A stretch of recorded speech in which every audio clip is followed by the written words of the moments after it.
And neither of those seem like attractive options, so the report really recommends a third way of maintaining the rules-based international order, but updating it, revitalizing it, and defending it to take into account new realities. And as Barry said, we see this very much as a strategy built on preferences of nations in the region working with Washington, which is still, we believe, the only power that has the ability to set out a shared vision and organize countries in the region. But it's not a strategy designed in Washington to be imposed on the region.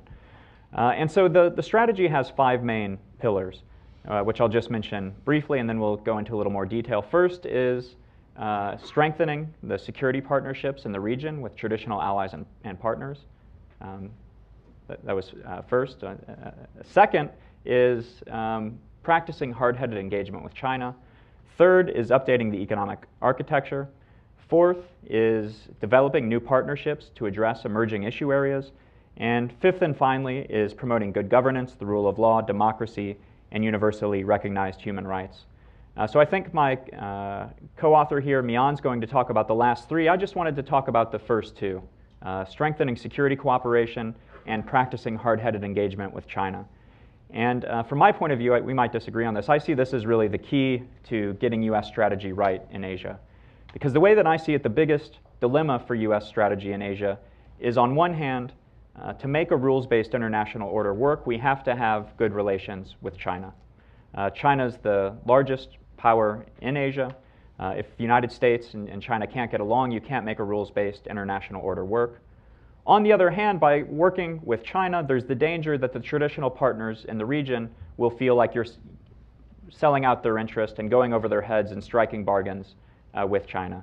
So you need to make the traditional allies and partners feel secure, feel that you do have a serious defense strategy to counter any revisionist challenges to the order.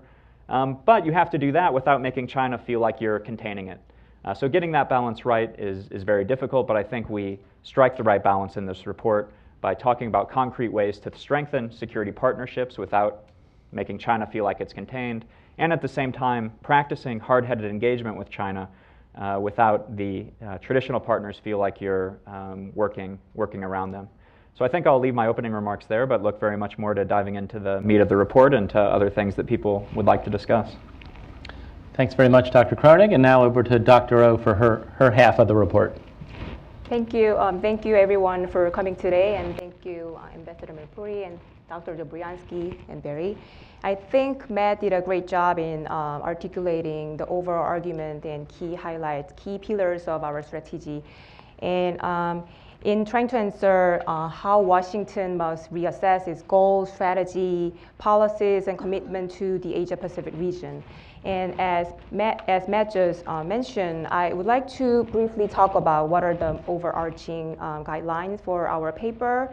And both Barry and Matt already explained, but I think it's it's still important to highlight again, and what we call regional buy-in.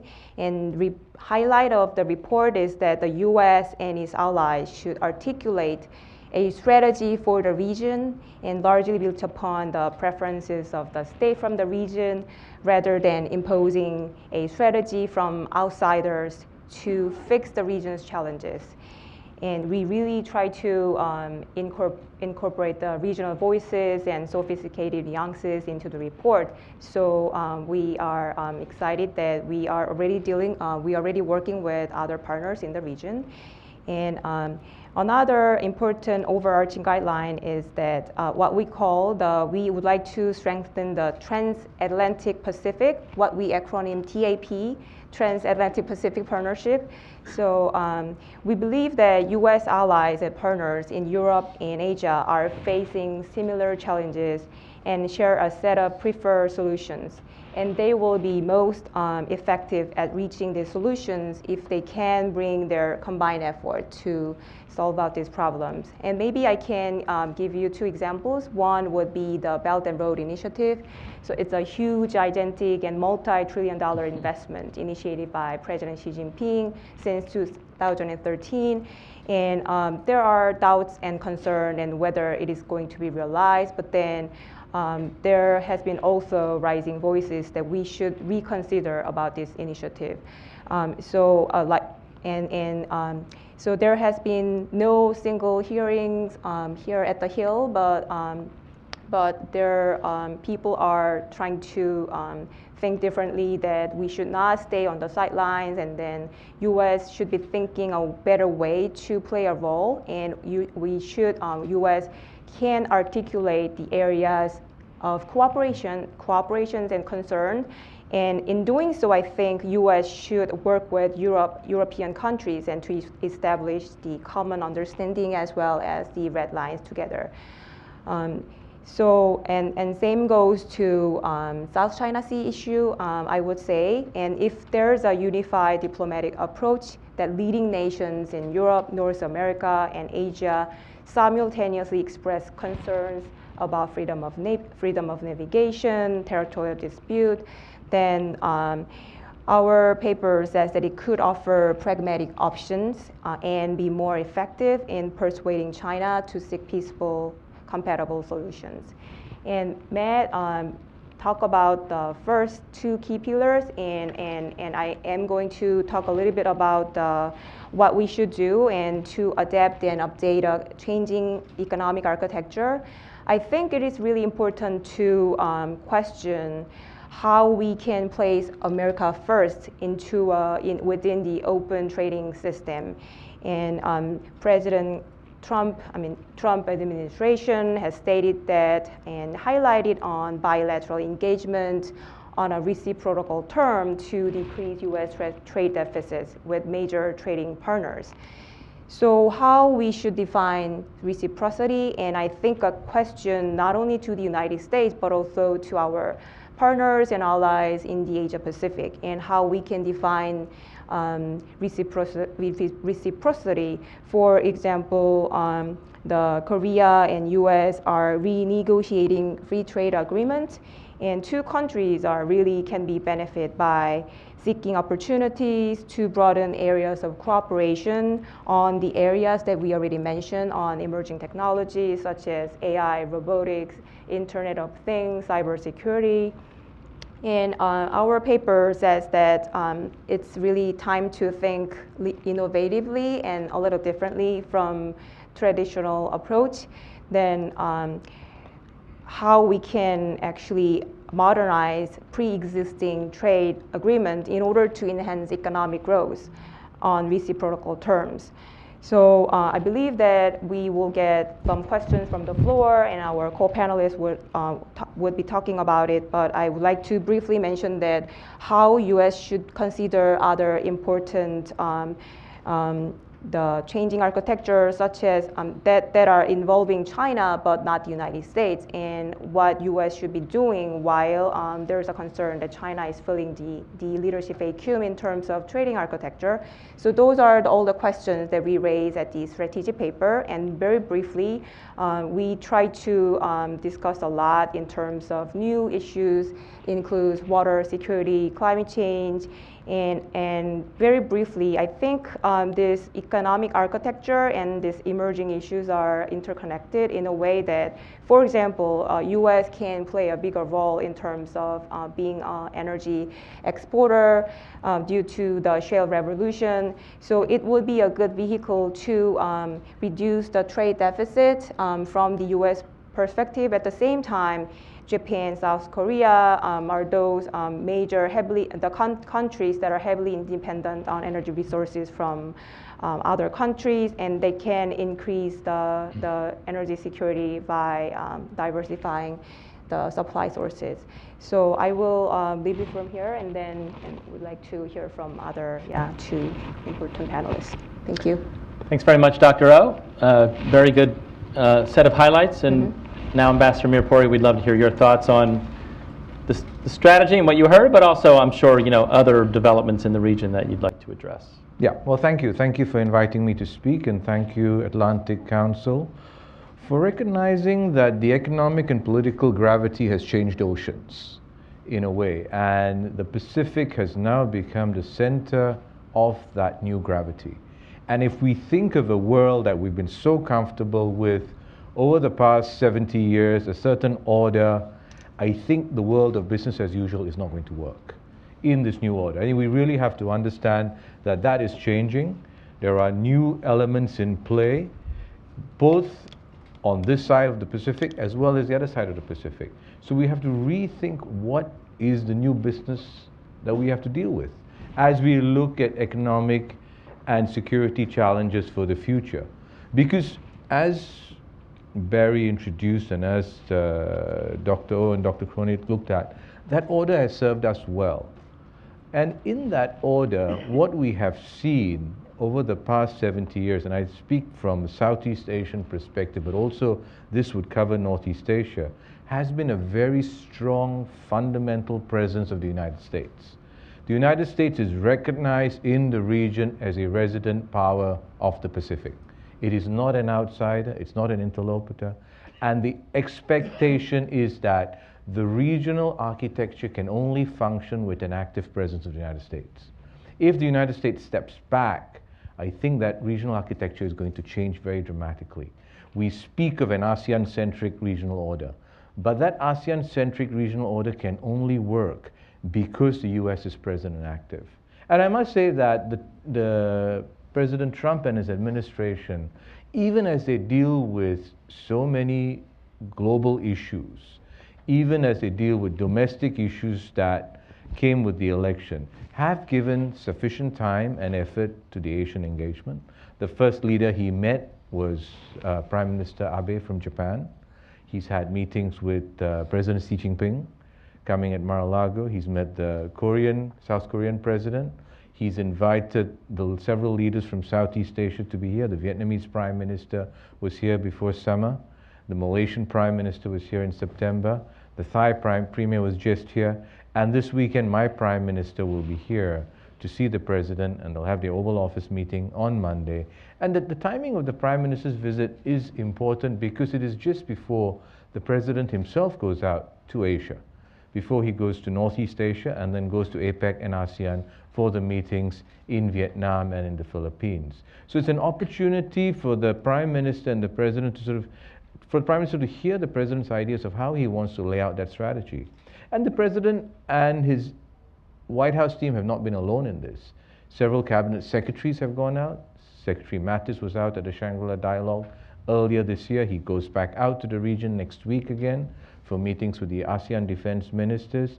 Secretary Tillerson was there at the ASEAN Regional Forum and then did side trips on to Malaysia and to Thailand. Secretary Ross was in the region, and this is beyond their trips to China, which has been an important part of the conversation. So there's been enough attention given to it, but it's really framing a strategy for the future is what we want to be able to see. And that's really, I think, as the administration gets familiar, as they come out and meet people. In the first year, really, it's really about coming out, listening, and then coming back and thinking, what are the key things that need to be developed out of this? So that's where I think that we are in terms of the US involvement. It's many of the things that have come out in the report are critical areas. How do you substantiate the economic cooperation in the region that, again, the US has led? How do you work around some of the security issues and now new non-traditional security issues that we have to deal with, including things like terrorism, including things like cybersecurity? These are new areas that we have to work on that I'm not sure if the current architecture is adequate enough to deal with it, but we may have to look at some of these things as they emerge. The biggest area that I think that is going to drive this strategic order in the region and the strategy is US-China relations. Even from the Southeast Asia perspective, it is US-China relations that the countries of the region operate within that space. And it's how the US manages their relationship with China, that dynamic that is quite critical. There are obviously current issues around North Korea, but there are also trade and economic issues that need to be resolved. But also what's happened is that China has now become the most dominant economic partner of all Southeast Asian countries. It is either number one or number two trading partner of all the Southeast Asian countries. That will start to shape thinking in the region. Even with Singapore, China is now our largest trading partner. The US is number 3. If you look across the board. And China is geographically present in the region. And that is again going to shape the way that the countries operate, because we see a huge amount of benefit in our economic cooperation with the Chinese. Miyeon spoke about the Belton Road Initiative. Many of these roll themselves out through Southeast Asia. They will strengthen Southeast Asia's relationship with China. And again, in all of this, we would like to have the US continue to play a role and find a way that they can as well be part of this conversation. The final thing I touch on before we go and have before Paula speaks and then we have the panel discussion is really the role of the EU. Since there is some interest here in sort of aligning the Atlantic and Pacific strategies, unfortunately for Southeast Asia, the EU has not been as active a partner as they should have been. They have been very driven by their own agenda, and now they have their own crises they have to deal with. And also when they do come to the region, they don't bring as positive agenda as the US has tried to bring. This year is 40 years of US-ASEAN relationships. It's also 40 years of EU-ASEAN relationships. But if you compare these two relationships, the EU-ASEAN relationship has really not developed as effectively as the US-ASEAN relationship. So as we look and think about what the EU can play in the region, how do we get them more actively involved, I think that there are certain questions about how they themselves see themselves in the region, more than just someone who comes in and wants to define an agenda, but really take the regional agenda and make it part of a bigger whole. Let me stop there and then we get into the questions later. Thank you very much, Ambassador Mirpuri. And now, Undersecretary Dobriansky, we would love to hear your thoughts. Okay, thank you very much. And first, I'd like to thank the Atlantic Council for holding today's forum. And I want to congratulate both Matthew and Miyeon, and also Barry, you as part of this endeavor, but the co-authors, just congratulations. I think it's very fitting that we should have this discussion, and it's also very timely because of the President's upcoming trip to Asia. And when you look at it, it's a very robust trip covering quite a bit of ground of north, south, and I'd even say a little bit eastward in terms of the Asian region. There were several aspects in the report that I think are really worth highlighting and that I wanted to certainly embrace. The first is the very fundamental thesis that undergirds the report, that how the international rules-based order really matters. They have clearly underscored that it does matter. It has provided a very important foundation, and by the way, not just only in Asia, but I would submit not only in Europe, but globally. But what they put forward is that this is a strong foundation, but there has to be some modification, some adaptation, and revitalization in order to look at the world in which we're living in today and what could strengthen it, to even make it a stronger architecture, a stronger foundation. But I liked the premise, which really underscores and brings together the entire report in that context. The second aspect that I thought was very fitting, especially because of the Atlantic Council and the introduction by Barry in saying that you wonder, here we are, the Atlantic Council, and we're talking about Asia. Well, in the report, in fact, it is addressed how that nexus of Europe, Asia, the United States, that actually there are many common elements and challenges before all, and that actually that kind of nexus, that kind of partnership is very fitting. We're tied together because of the very paradigm of a rules-based order, but they even articulate how it goes beyond and how that partnership can actually benefit us all. I like that kind of innovative thinking and that thinking of connectedness, because it matters so greatly in so many issues that are before us, whether it's security, whether it's environmental issues, whether it's new technologies, whether it's energy. So in that regard, that's the second point that I would highlight. Thirdly, I was very struck by the importance also subscribed to alliances and partnerships. I feel it's important to put that forth because of many of the kinds of challenges confronting us and how alliances historically have really been the bedrock of our kind of not only preventive action, but protection for our very own societies. And these alliances are important. Some of them are formal, some of them are informal. But you know, what matters is that there are these kinds of partnerships that have really benefited us all and benefited our own citizens. I would also agree certainly with all the comments made. They've been very well stated in terms of the importance of China, of getting it right, of having the impact that China has on the relationship, not only for all of those in the region, but also for the United States itself. And I also think the point that's been emphasized about how, in getting it right, there has to be a balance of cooperation, but also at the same time, one must state and put forward when there are challenges and things that are not right in that relationship and that are posing a threat to maybe not only our security but that of our partners and friends, then we need to address it head on. Finally, I would want to point out something that I thought was very interesting the other day as put forward by the administration. I went to the forum where Secretary Tillerson spoke about his upcoming trip, and in this regard, he's going to India. And how that's relevant also to this discussion is because as we are discussing that kind of paradigm and looking at the partnerships, he put forth the importance of the role that India plays in Asia. Not only our bilateral relationship with India, but how India factors in with many of the other countries and how crucial it is in terms of security issues, in terms of the issue of values, also the kinds of transnational issues which also the report addresses. So I wanted to inject that into the conversation because it's something that clearly, as the administration is advancing its strategy, it's very clear that that's a component that has been put into play where it's not separate from, but it's integrated into the overall Asian architecture. And I thought that was a very important strategic policy statement that was made.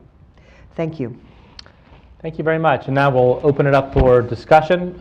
We'll discuss here, but also would welcome questions from the audience as well. And so why don't we break tradition? Instead of me asking the first question, we can go to the questioner right there. If you could wait for a microphone, please, and then identify yourself.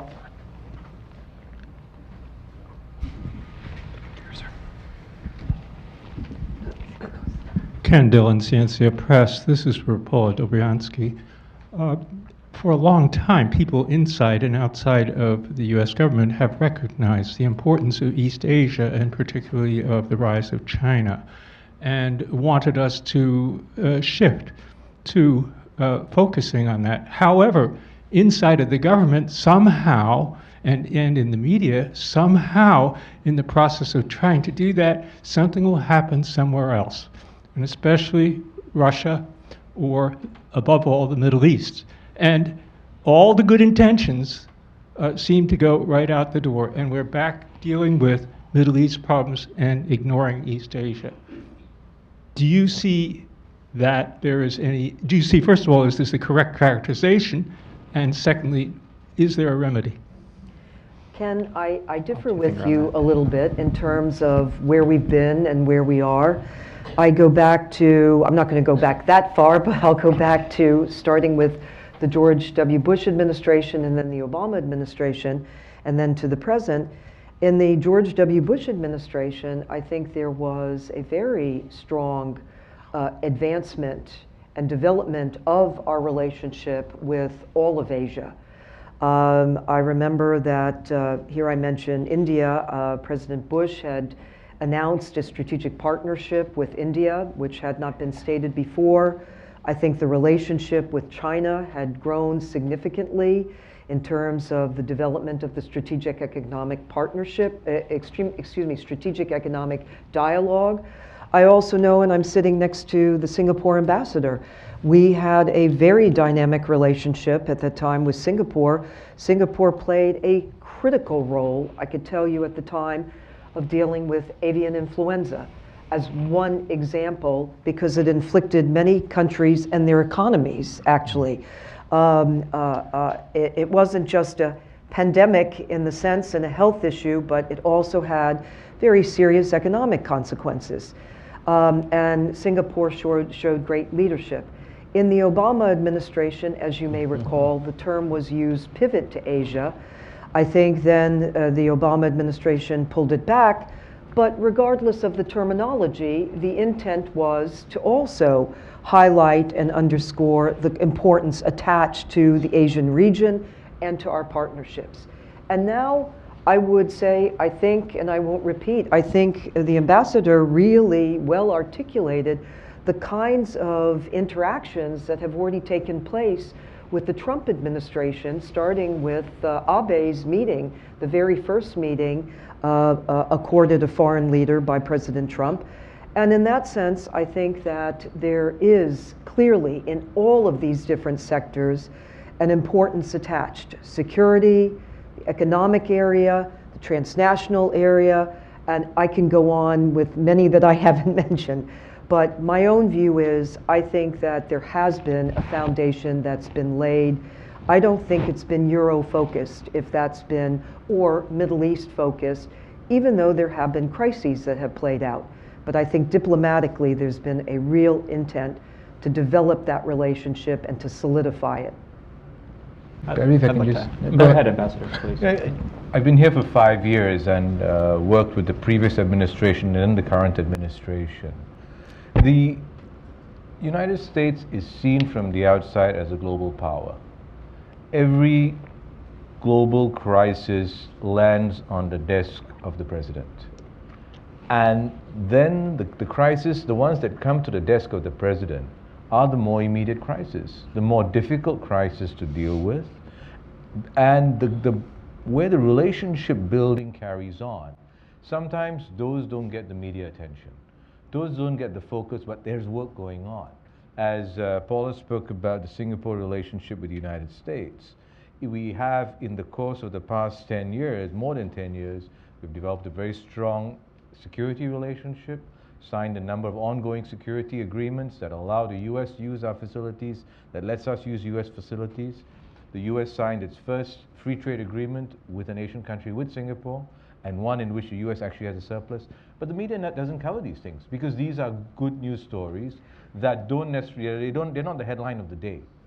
And in the region is really one where you don't really get the immediate crisis. The avian influenza was one where it did have a global implication, and then the president was very actively involved, or a financial crisis in the 1990s. But generally what happens is that the countries of the region work in a quiet, determined manner with the administration to try and advance the overall agenda in the region, both bilaterally and in the region. Sometimes it just doesn't get the attention here because it's the crisis that pull where the focus is. Well, I'd like to add to that and bring it back to the report, because there is a joke in Washington that the urgent tends to crowd out the important. You focus on the crisis of the day, and these longer-term important issues get pushed to the back burner. So I think that can be overstated, as my colleagues pointed out. But to some degree, I think Asia for several decades has been recognized as the long-term important geographic region for U.S. and global interest. But we've had these crises elsewhere in the Middle East. The report begins, though, by laying out a number of trends. And if these trends are correct, I think that both the urgent and the important could be coming to Asia. And I think we're seeing that right now with the North Korea nuclear crisis. It's probably the most urgent national security threat facing the United States. I think it's been the highest profile agenda item the Trump administration has dealt with. Of the 15 national security reviews that H.R. McMaster is conducting, this is the first one he's completed. And as Paul, I think, rightly pointed out, the administration has probably paid more attention to Asia than any other region if you just look in terms of high-level visits and meetings. So I think, the trend lines we lay out in the report suggest that both the urgent and the important may increasingly be taking place in Asia. Great, we have a lot of questions right here in the second row.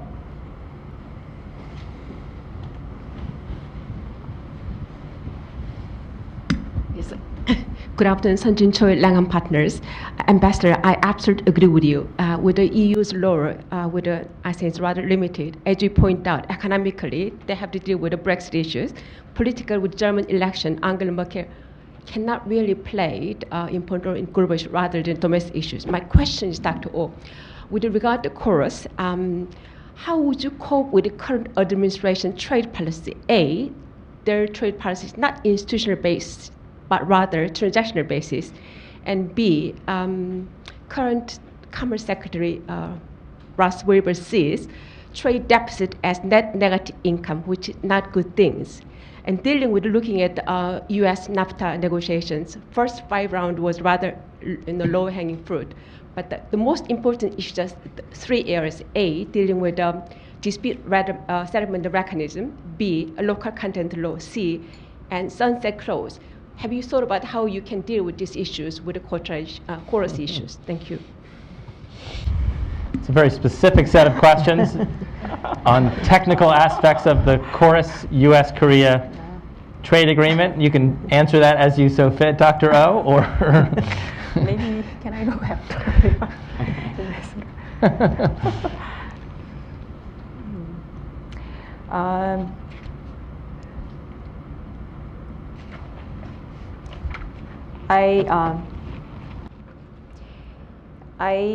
I think I agree partially in the sense that just reducing the trade deficit, and that's also an important factor. But then many other economists and opinion leaders, they are saying that we have to also look at labor productivity and then growth, and technology assistant, life learning, and portable healthcare, and all this kind of thing. And also, we are talking about how we are going to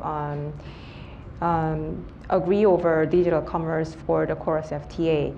And I'm not working for the government, so I mean both South Korean government and U.S. government. So and I don't think I can answer very well for your detailed questions. But I think I would like to highlight one more time that just as Matt pointed out, the situation has been changing very much. And then I believe that historically we're at the historical turning point. And then we should look this changing economic landscape as an opportunity rather than a challenge. And how that's why I briefly mentioned that it's not only the United States, but then also not only Korea, but U.S. trading partners in the like-minded countries, how they try to define together with the United States, and what do you mean, what it means by that increase the benefit of this global trading system, and then to enhance increase the economic benefit on reciprocal terms. So that's, I think, what I can say. And maybe one interesting point would be along with upcoming trip to Asia, and I think we can think about what are the prospects for the U.S.-China bilateral investment treaty, and then it could be one tool to think about. But then really there has been nothing done for now.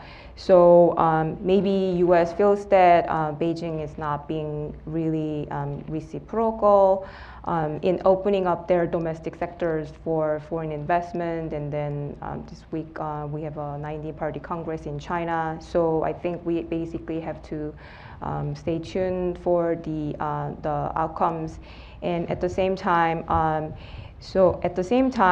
how U.S. should view the economic changing landscape with RCEP and TPP, and then Japan has been pushing for the TPP plus 11. And according to some of the people in Japanese research and academic institution as well as government, and there has been some discussions that Japan is trying to, one opportunity would be U.S.-Japan free trade agreement, and then try to look at those bilateral treatment under the TPP 11 umbrella. So I guess I'm not really sure if I'm answering your detailed question, but then I would like to say that just just under this changing trade architecture, I think there are a lot of like opportunities and options that we can consider. And also, it's really not one way, but then two way, from not only from the United States, but from the Asia partners. I think I'd love to ask the rest of the panel, how do we see trade unfolding? The Trump administration has taken a very different view. Yeah. I would love to hear from the other panelists. Well, that's what I wanted to speak about. Without going into the details of chorus, since Singapore is not involved in that. And, not yet. I think that the Trump administration, one of the key factors that led to their election was to address the trade issue. And they have seen these trade agreements, their electorate saw these trade agreements as not beneficial to the United States. And it is therefore imperative for the administration to try and address some of these issues that came up in the course of the election. And so I'm not surprised that they've started to really look at these things. In the region, we have seen trade agreements not just for their economic value and benefit, and they have significant economic value and benefit, but we've also seen these agreements as strategic agreements. And maybe the term free trade agreement is not the right way to phrase it, because we gave an impression that this is just about trade and free trade. These are strategic agreements that bind the countries together. Singapore was a very active participant of TPP. With the United States, with Japan, with 9 other countries, which was not just about regional supply chains and creating new intellectual property rules and addressing some of the new economic issues, but they were also really meant to actively engage the United States and its partners together in an economic framework that was not just beneficial for US companies and other companies, but also a strategic anchor for the US in the region. And really seeing these economic elements of it going hand in hand with the security elements of it. If you just emphasize the security architecture, the sense in the region is that then it'll be an unbalanced relationship if you don't have a parallel economic framework to go with. I think the current administration is still working their way through some of these ideas about, is there a strategic agreement, or should we just handle strategic issues separately? As I'm watching some of the unfolding conversations about NAFTA, again, Singapore is not involved in that. It's, these are agreements that have to play a certain purpose and a role, and we don't really want to make them bigger than what they're meant to be. So I think that we'll have to come to some sort of broader consensus of what does it mean to have these agreements, and how does it then help us engage the United States into the architecture region, both economically and security-wise. Just two very quick points. I think that broader, strategically, not on your specific question, I think that both Dr. Oh and Ambassador Mirpuri made two very crucial points that are in the report. The first that she said, which is that one should step back and look at the position of the Trump administration on trade as an opportunity. There's a interest in free trade, but there's a recalculation of it. But I think you're right in pointing out that it does provide an opportunity for countries in the region and also for us. The ambassador well articulated what was the origin of that and going back to our elections, but you said something also important, the way in which you have perceived this, it goes beyond the economic, which I think is a very fair statement. But my response to that is, I think also a highlight of this report, which policymakers and those embarking on the trip with the administration to Asia will be able to read, is also the point made about looking at the preferences and the views within the region itself. So as the administration goes out, as President Trump goes out, he'll be able to firsthand hear the view from Asia that it's not purely economic, but it's also strategic. And then how do you bring that together? And I think that's going to be also still a work in progress. I'll just add briefly, I think the Trump administration's trade policy has come under a lot of criticism, and I think some of it's deserved, but I think also the idea that we need to relook some of these trade arrangements makes a lot of sense. I mean, NAFTA does need to be updated to address new technology that just didn't exist at the time when NAFTA was originally struck.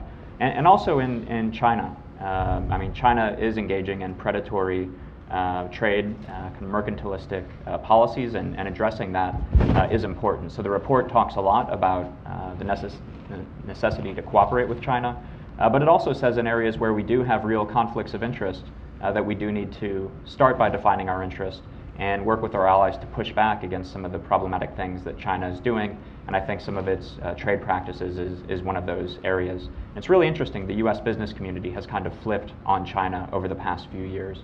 You know, it used to be the security community in the United States that was concerned about China. The business community saw China as a huge economic opportunity. And the business community, increasingly in the United States, sees China as a problem, and some of its economic policies as something that needs to be countered. So I think the Trump administration is right there to call for fairer and reciprocal trade relations with China. Great, thanks, Matt. I think I'm going to stop for a second, and I'll give this to Paula so she doesn't have to twist her neck. But I wanted to take a look. We have 124 votes. So either this is Chicago, or these are also from online voters. But I really wanted to take a look at this. I mean, what are the key interests the U.S. shares with its Asian and European allies? China front and center. As Ambassador Mirpuri said, the U.S.-China relationship is really the core issue going forward. But I'm really impressed, too, with the mix of old and new issues here that people consider core interests to be looked after. It looks to me like climate change might be second only to China. We have market access, as we were just talking about.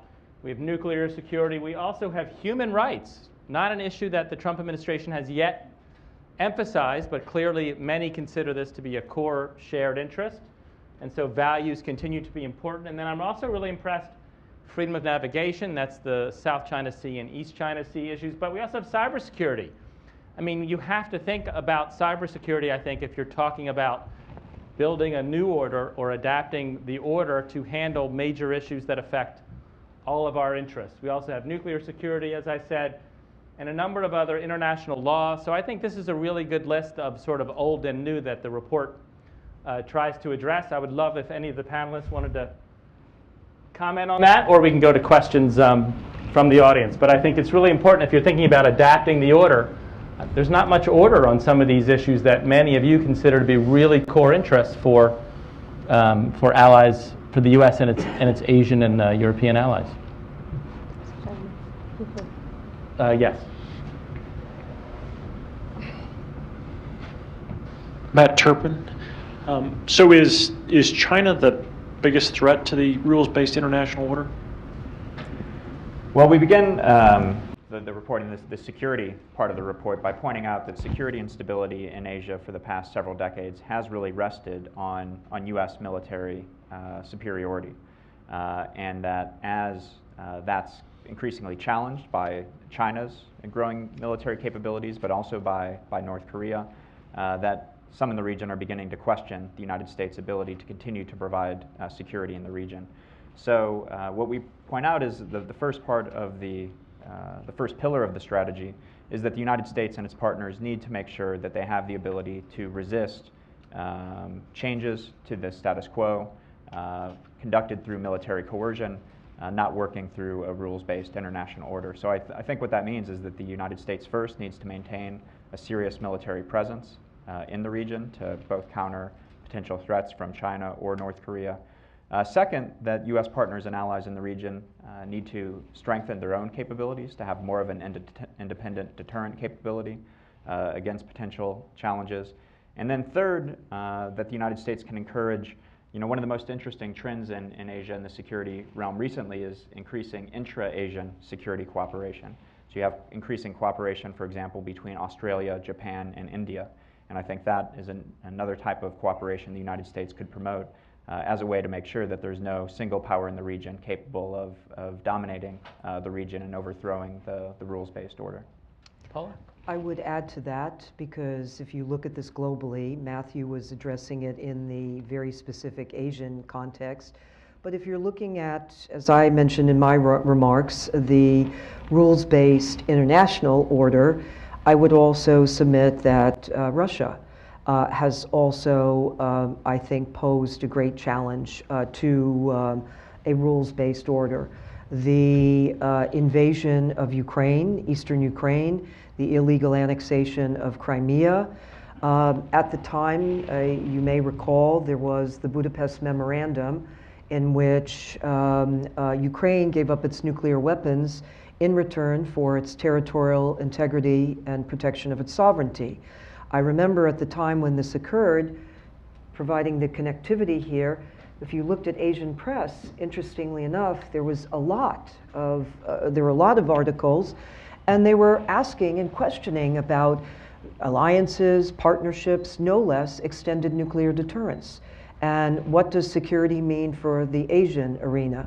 That's where, going back to the co-authors and the way they've put this together, not just because they're here at the Atlantic Council, but looking at Europe and Asia and what's playing out and the relevance of this issue. So to take your question, I would broaden it, certainly not only China, but Moscow and Russia.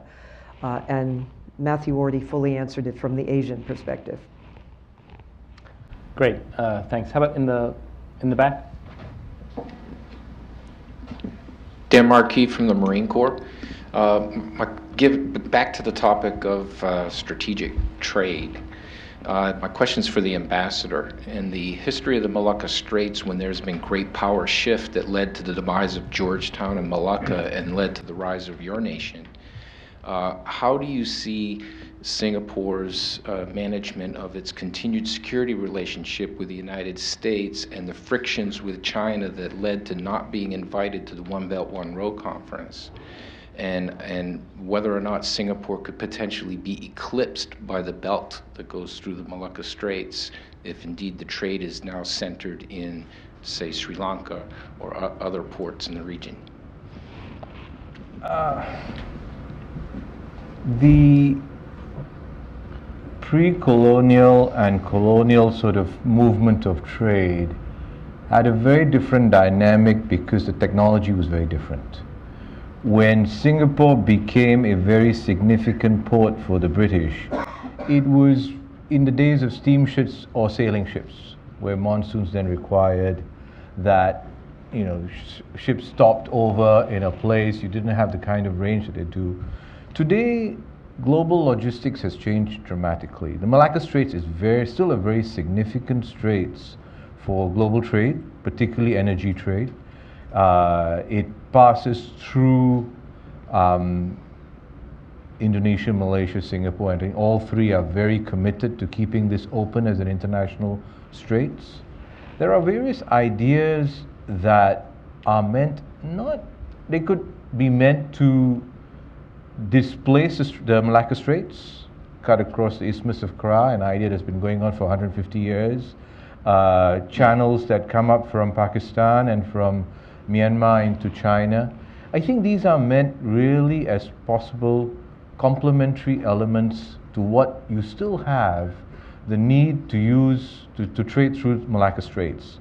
It's the way that global shipping has moved towards is now going towards megaports. And how many megaports can you have? Singapore is just opening a new port to reinforce our position as a global transshipment hub. And then you have larger ships coming in. Our relationship with the US and China, we keep an even balance between the two. Not being invited to the Belton Road. Well, Singapore was invited. The Prime Minister did not attend, but other members of the cabinet attended. But 30 to 40% of the financing of Belt and Road actually comes out of Singapore. So we're very actively involved in that. We don't really need the infrastructure. Singapore is also involved in a Western region project in Chongqing with the Chinese on connectivity and service. So we're very much part of that. But what we'd like to see is a even balance, and this comes back to the question about China and why China looms so large on that chart. What we'd like to see an even balance between the US and China, because these are the two largest global players in the world. It's not going to be a G2 world, but it's going to be a world where the dynamics between them are going to shift. And it's not just military dynamics, economic dynamics. The countries of the region have to adjust and adapt to this. Institutions have to adapt and adjust to this. Whether it is some of the traditional Bretton Woods institutions that were slower to adapt, and therefore the Chinese came up with AIIB. We just have to adapt. It's no longer a status quo world. And how do we deal with that? And countries like Singapore and the rest of Southeast Asia, we operate in the space between US-China relations. When that space narrows, we get squeezed. When that space broadens, we have a lot more ability to operate. So I don't see Malacca Straits, in the foreseeable future, will still remain a very important trading hub. And it is good that there are new logistics ideas coming up. But it's no longer just about ships, it's air connectivity, it's internet connectivity that all binds it together. Thank you, Mr. Ambassador. I'll just draw people's attention to the previous Atlantic Council strategy that was released very recently. It's called Silk Road 2.0, a U.S. strategy towards China's Belt and Road Initiative, and from what I understand is the most downloaded Atlantic Council publication of 2017 so far, until today, I hope. But anyway, why don't we take another question? Ali Wine, right here in the middle.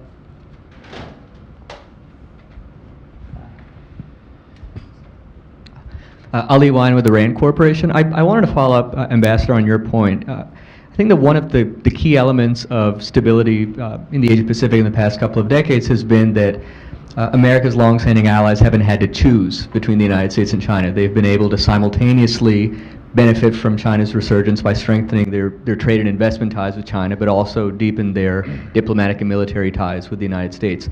As China's economic kind of gravitational pull continues to increase with the Belt and Road Initiative, with the Asian Infrastructure Investment Bank, do you think that kind of informal arrangement, that informal balance between the United States and China will persist?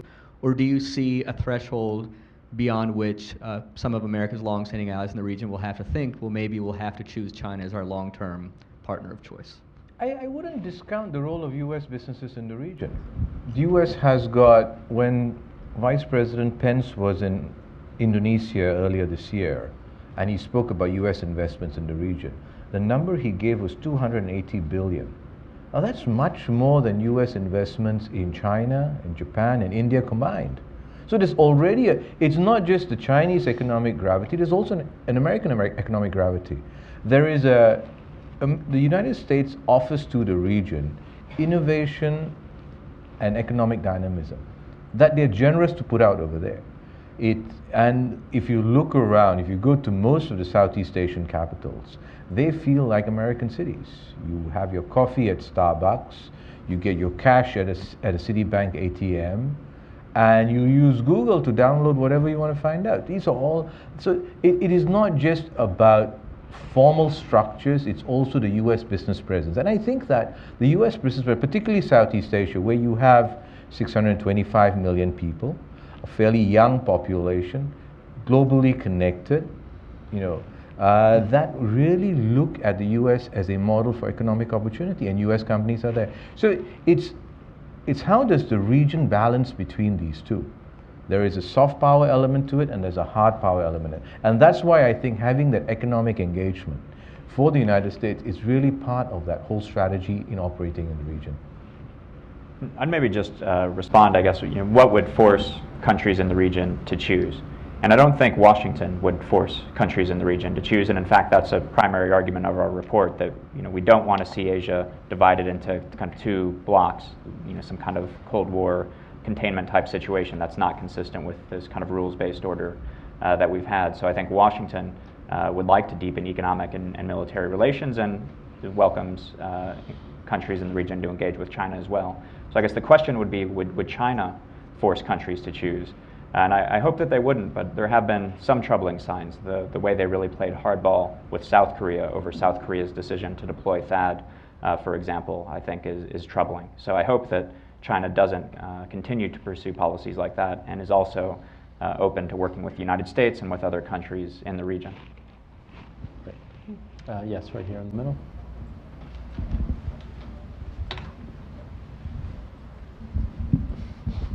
Pete Humphrey, I'm an intelligence analyst and a former diplomat. I want to ask about the elephant in the room, which is the South China Sea. Right now, the United States is doing essentially nothing. Occasionally we fly airplanes by to annoy the Chinese, but that's pretty much it. And I'm wondering how the nations in the area view the absence of U.S. policy? Are they providing suggestions of their own? Is there any sense that we could work together to a common strategy within or outside the ASEAN framework? And come to the realization that every single cargo plane that takes off from Singapore may someday have to pass through a Chinese air defense identification zone. That has to be annoying, and it has to be prevented. So don't we need a common strategy, and don't we need to do something other than nothing?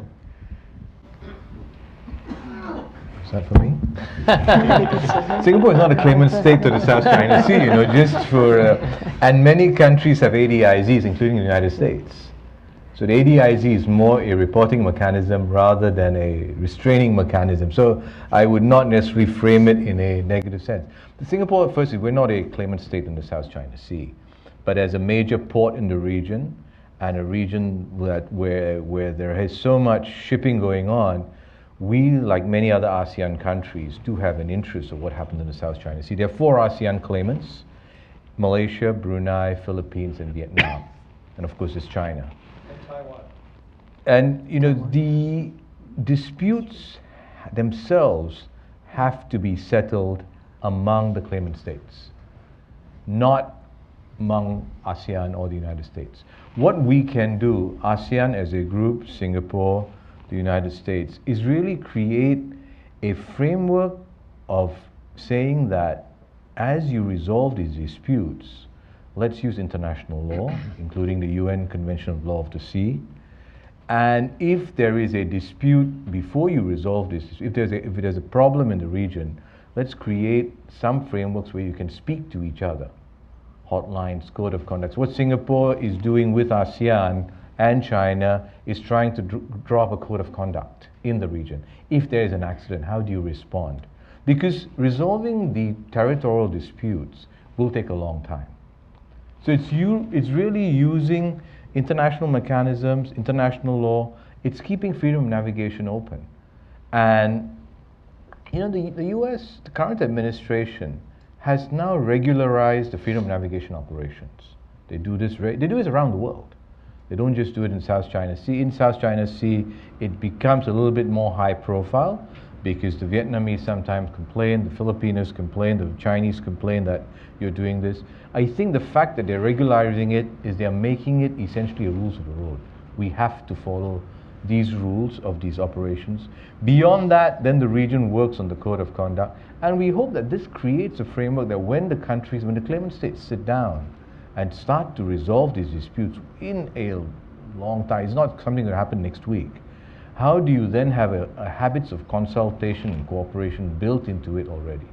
So how the US plays that role, I think it is important that they have a focus on it. The President mentioned it in his UN speech when he spoke last month about the South China Sea. So I think the US gives sufficient attention to it. Can they do more? You can always do more, but what is it that you can do without annoying and irritating some of the other claimant states? That's the challenge. The moderator had permitted us to ask questions ourselves of the panel, and I'm going to take your question. I want to ask the co-authors, because from your perspective, how did that question inform the report? Because I think it's a very good question and a good point. Yes. So if you both would say something to this. I would like to come back to you with a broader sort of explanation. I'm the one from the region, and I think the key question that the region is having is, will the United States be willing to sustain its long-standing security provider role in the region when U.S. promote the idea of America first? And then the next question goes to, then do the U.S. allies and partners finding the pre-existing U.S. commitment credible? So we try to answer these questions as much as possible. And then I think the region really need a strong reassurance from the United States. And then they would like to have a clear message from the US government. And I hope that at this upcoming trip, President Trump would clearly get the message and then really reassuring the region. That's what I could say. Well, I think this is an opportunity to talk about one of the other themes of the report, which is the North American, European, Asian cooperation. And so, some of you might be thinking, well, that sounds nice. In theory, what are some concrete applications of this? And I think one application in the recent past is the Iran nuclear negotiations. So the outcome itself was controversial, but I think there was broad agreement that the process leading up to the negotiations made a lot of sense, and it involved economic pressure from the Europeans, but also from the Asians. It involved, it was the South Koreans, the Chinese, the Japanese cutting off purchases of oil. It was European oil embargo, the Europeans kicking Iran out of SWIFT. So there was Asian, European, North American pressure, economic pressure all put on Iran. And then the negotiations themselves, the P5+1 mix of North American, European, Asian states. So I think that could be a model for dealing with future security issues around the globe, including the South China Sea. So he's no longer here with the Atlantic Council, but John Huntsman was one of the chairmen of the report, former ambassador to China, so he knows China pretty well. And he said in his experience, if one or two countries came to China with complaints, even if it was a country as important as the United States, that Beijing could be fairly dismissive. But he said when the rest of the world really got on the same page and came to China, then China was much more open to changing its behavior. And so he thought the South China Sea was one place where bringing the Europeans in could make a big difference. The Europeans also have an interest in freedom of navigation. So if you come to China not just with the countries in the region concerned, but also with our European partners and say, we really have a concern with some of your behaviors here. This is not a regional issue, this is a global issue. He thought there may be some room there for some headway. Great. Yes, in the end. Thank you. That's actually a great segue into my question. My question is, how should the U.S. and other historical allies of the Philippines interpret, adapt to, nudge, or confront the wild card of Rodrigo Duterte? And then, is there a rules-based order if we see the Philippines' own leader not even really emphasizing the South China Sea arbitration ruling and sticking up more strongly for the Philippines' historic position there? Thank you. Well, I was in the Philippines this summer, had a number of good meetings, and the impression I came away with is that there's a lot of rhetoric, but that not much has changed.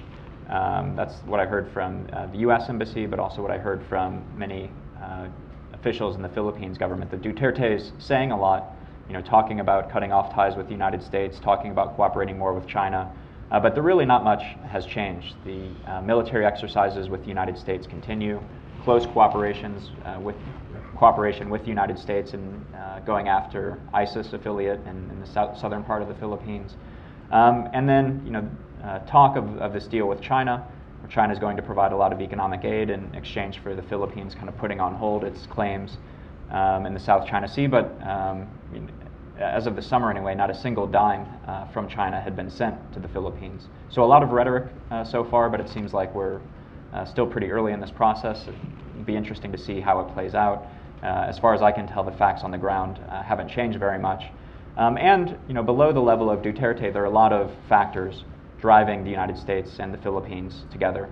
Close people-to-people ties, long-standing tradition of cooperation. So I'm more optimistic about U.S.-Philippine relations going forward. The two weapons shipments that China sent to support the counter-terror efforts in Vietnam, they were fairly heavily publicized. Any comment on that? China's counter-terror cooperation in Southeast Asia? Well, the report mentions that in the things that the United States and China have in common in the security realm, we have an interest in nuclear nonproliferation. We see some opportunities there for cooperation in terms of more export controls for new technologies, 3D printing, things like that. And counterterrorism cooperation is another area where there's potentially also overlap of interest between the United States and China. So I'm not familiar with the specific arms shipments issues in the Philippines, but more broadly, I think this is an area where there could be cooperation. There are some reasons for the United States to be cautious as well. I think some of the practices in the west of China, the United States can't fully endorse, but more broadly, cooperating with China on counterterrorism is an area of possible cooperation. Question from the front. I think we might need a microphone for at least for the purposes of the webcast. Thank you. So if I just wanted to add to Matt's comment, I think this is a really good example of the intra-Asian security cooperation that was mentioned earlier on. I mean, it's not just arms shipments from China to the Philippines. Australia has contributed some military capabilities in terms of ISR assets. The US has talked about contributing ISR assets. And if you look at that as a continuing trend, so for instance, from the downing of the Malaysian jet and the cooperation between China and Australia in the search for that, I think we can cherry pick specific examples and get worried about it, but if you look at a broader trend of that growing intra-Asian security cooperation, I think that's a really positive development that we should encourage and really draw out the lessons from in more depth. Thank you, John. Why don't we take the last two questions at once, and then I think, so these two over here. Yeah, Ken Meyercourt, TV producer. It seems these days the South Koreans are not as afraid of the crazy man in Pyongyang as they are of the crazy man in the White House. How do they measure statements coming out of President Trump versus the less bellicose statements coming out of some of his subordinates? Great, thank you. And I'm going to take the other question too, so we can. Steve Winters. I'd like to direct this to Dr. Oh. I want to get your reaction to a comment by the head of the Central Asia Institute at the leading local university in regard to when they had the pivot, the U.S. proposed pivot, or later called rebalance. He said, it's not a pivot to Asia, it's a pivot to the periphery of Asia. First island chain, second island chain, the littoral countries. Now with the Belton Road Initiative, you seem to be, from the standpoint of China, blasting a road right through the middle of the continent all the way to Germany. Frau Merkel made a comment, the Chinese see us as Germans as just some people at the far corner of the Eurasian continent. He says that's not the way we see ourselves. So the question was, in terms of the sort of grand strategy, is the U.S. missing the heartland, to use that term, while keeping an eye and now stretching it around to the maritime picture with India? Great question. I think I'll broaden it for the purposes of the panel. I mean, I think the first question we could really say, the Trump administration has really taken the lesson that previous North Korea policies from the United States have not worked. The problem has gotten worse. And so I think there has been an escalation in rhetoric, and that's a fine line to tread, right? You don't want to, that escalation might help convince the Pyongyang leadership that this is not business as usual and they need to come to the table. On the other hand, it does worry some of our allies in Asia that perhaps it risks war. And so I think that's question one. And I think a brilliant question two. It's a grand strategic question. How should the United States play in what really is China's 21st century version of the Marshall Plan from the 20th century? I think you guys. So when we think about potential cooperation between United States and China, I think it's important noting that so we have to think about the ways on potential cooperation. I mean, thinking China as it is, but then not the United States is wishing it to be, and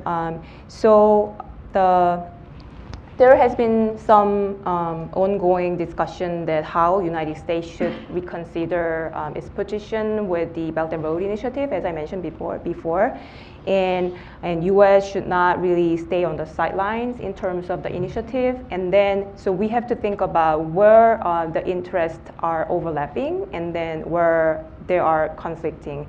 And I believe that there are overlapping areas that the countries can work together. And I could mention like private-public partnership, and then we can think about how U.S. private company can participate in some of the infrastructure project, but then but the infrastructure means that actually U.S. company is able to participate in the project, but then U.S. company can participate in as a financial or service provider, and as Ambassador Mirpuri mentioned, so it is not only about the actual infrastructure, but then it is really building the infrastructure connectivity. So we're talking about the airport, the airline, and also the ICT, all kind of things. So there are certain ways, and then we have to look at, although right now the state-owned enterprises, they're playing a bigger role in terms of this initiative, but then there are some private companies that are really just actively involving with this initiative. And I guess we'll find out next week, but when we go to Seoul, but how is Seoul viewing the Trump's administration's North Korea policy so far? That was also a broader question for the panel, I think. This is a fine line to balance. Dr. Oh can certainly answer, but it's also a broader question. I'll maybe jump in with my, if you look at the statements the Trump administration has made broadly, I think it's pretty clear that what they're really talking about is the use of force in response to a North Korean attack, not that the United States is eager to start a war with North Korea. So I see these much more in the realm of kind of classic deterrence threats. Certainly the language has been unusual in some cases, but in other cases, from Mattis and others, talking about effective and overwhelming military response to any nuclear attack, I think really consistent with long tradition of U.S. deterrence policy. On the One Belt, One Road initiative, I agree completely that I think China faces a very difficult kind of operational context in the East. Many hostile states, U.S. allies, and so if it's looking to expand going west, makes a lot of sense, and that's how I see the One Belt, One Road initiative as part of a strategic ambit. And I think saying what Dr. Oh said in a slightly different way, that one of the ways for the United States to blunt that is actually to cooperate on the One Belt, One Road initiative, to be there, to be physically present, to have U.S. Companies investing there, U.S. government engaged in development projects. And so it's not just the Chinese playing in the region, but it's also the United States. Final thoughts, too? I think from the regional point of view, and this is really to the second question, we don't want to see U.S.-China relations as a zero-sum game. It's not picking one or the other. It's how can, between the two of you, which are the two largest countries in the world, create a framework that the rest of the region can benefit from. No one in the region wants conflict and war. We understand that when large countries sort of want rising powers and sort of established powers deal with each other, there tend to be certain tensions, but we really don't want it to be a zero-sum game where countries have to choose one way or the other, whether economically or security terms. And I think that as the administration and President Xi and his team start to engage with each other after the party congress and in the second year of the administration, I think hopefully we can get a little bit of that sort of collaborative, cooperative frameworks, even as there are competitive elements drawing these two countries together as well. I think it's been said. I just congratulate you again on the report. Great. Thank you. Well, unfortunately, we're out of time. Before we end, though, this has been a year-long effort, and I really wanted to thank other key people who were managing this entire task force. Most importantly, Ms. Wiwi Oi, who is the coordinator for the entire effort. She tirelessly worked to synchronize the efforts of the task force members across 3 continents. No small feat, as you might expect. And also the publication itself, Ms. Dia Lee in the Brent Scowcroft Center, and also Alexandra DeCoco. So please join me in thanking our panelists and in thanking those great organizers.